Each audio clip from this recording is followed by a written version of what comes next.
Okay, so Washington is not running for president, but the United States Constitution calls that we have to have a president. And it's 1796. It's a presidential election year.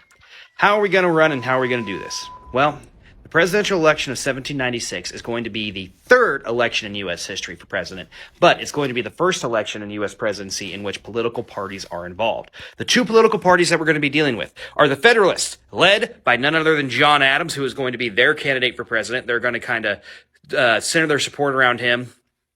Hamilton was dealing with a little bit of controversy with some extramarital affairs that he was having and published, he was dealing with some problems of his own.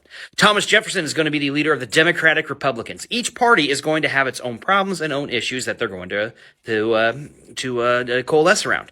The Democratic Republicans are going to be a party of states' rights. They're going to favor the states having more rights, a less expansive national government. So they want the federal government to be a little bit weaker. They favor state banks, and they want for an alliance to be made between the United States and France, not the United States and Great Britain. One of the biggest knocks that they're going to have to face is that they are way too friendly with France. Thomas Jefferson has that dodge him his entire career. And it doesn't help that like a week before the election takes place, the French ambassador talks about how bad the Americans are and how the only way they can come to terms with France is if Jefferson is elected president. On the other side of the political spectrum, we have the Federalist Party.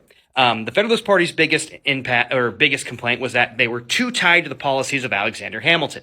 The Federalists favored a strong central government, so a federal government that had more powers as opposed to the states, and they favored a national bank that could handle banking issues and handle money and concerns for that, and they wanted to have a alliance with Great Britain, or at least that was the popular perception of them.